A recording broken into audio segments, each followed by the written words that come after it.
Now the fog has cleared over Kashmir. Old politics is dead. Today, the Supreme Court of India has delivered a landmark judgment. A constitution bench headed by Chief Justice of India, D.Y. Chandrachud, unanimously upheld the Modi government's 2019 decision to revoke the special status that was given to Jammu and Kashmir. In essence, it has upheld Prime Minister Modi's decision to implement what is already written in the Constitution. Today, in response to the slew of petitions challenging the government, India's top court has categorically said that Article 370 was nothing but a temporary provision. A historic judgment because the Supreme Court, it has laid to rest a matter of great debate. The Supreme Court has said that Jammu and Kashmir has no unique internal sovereignty compared to other Indian states. Now, what does that mean? To understand that, we have to go back to 1947. When India gained independence. Now, following the invasion by Pakistan proxies, the King of Kashmir, Maharaja Hari Singh, sought India's assistance, eventually leading him to sign the Instrument of Accession. Now, during his rule, he proclaimed he would retain his sovereignty. However, his successor, Karan Singh, issued another proclamation that the Indian Constitution would prevail over all other laws in the state. This had the effect of a merger. Like every other princely state that had joined India. Then, Article 370 was included in the Indian Constitution as temporary and interim arrangement due to war conditions in the state at the time. Under Article 370, Jammu and Kashmir had the autonomy to have its own constitution and flag, while Article 35A restricted non-residents from buying land or securing government jobs within the state. On the 27th of November then, 1963, on the floor of the Lok Sabha, the lower house of the Indian Parliament, the then Prime Minister Jawaharlal Nehru said that Article 370 has been eroded and the process of gradual erosion is also going on.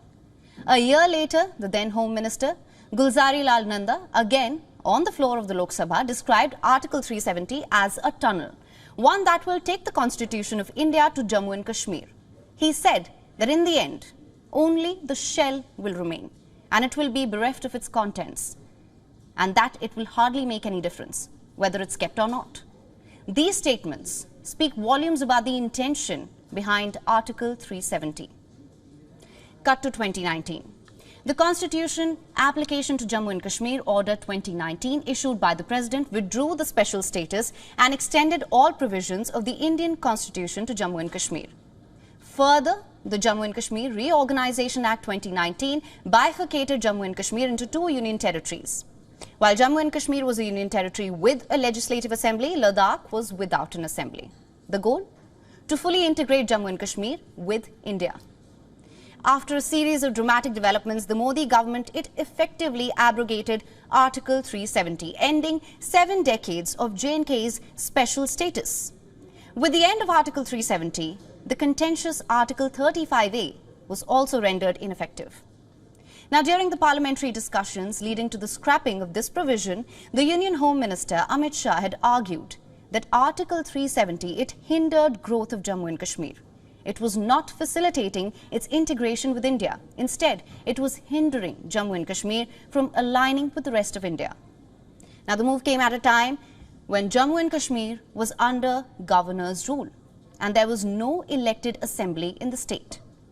The assembly had been dissolved months after the Bharatiya Janata Party and People's Democratic Party-led coalition government fell apart and Mehbooba Mufti resigned as Chief Minister of Jammu and Kashmir.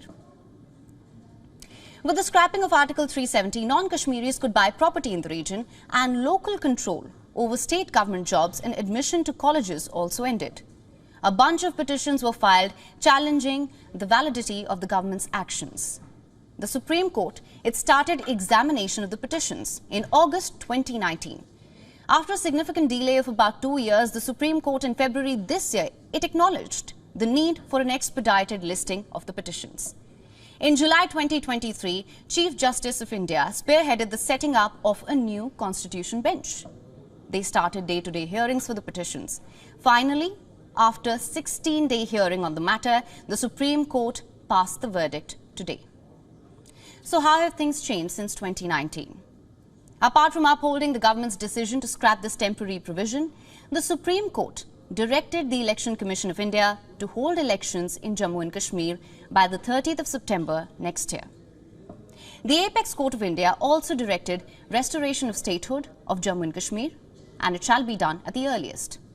So how has the picture of Kashmir changed?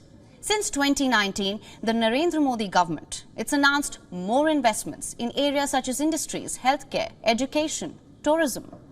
The central government, it has taken a pro-people stance. It recently listed Kashmir's newfound lithium reserves for private mining. There's been considerable decline in recruitment of locals into militancy. The number of active militants has come down. Overall, there's been an improvement in the security situation. With the restoration of the administrative control, there has been more investment in the region. In the last 2 years, Jammu and Kashmir has received investment proposals worth over 81,000 crores. Tourism has scaled new heights. It's become one of the top destinations of the country. Last year, over 1.88 crore tourists visited the Union Territory. Meanwhile, the regional political parties and their politics of old accession-centric narrative, that's become unpopular. And India, as the president of G20, even hosted a key meeting on tourism in Srinagar earlier this year. So what does the Apex Court's judgment mean for the future of Jammu and Kashmir? The ruling, it not only legitimizes the move, it highlights how it's a new Kashmir for new India. It opens the path of development, which was already constructed when the Article 370 was removed. In the end, a long contentious matter, it's been laid to rest. The historic verdict, it strengthened India's unity and integrity, and for Kashmir, the path to progress has become clear and definite. WION is now available in your country. Download the app now. Get all the news on the move.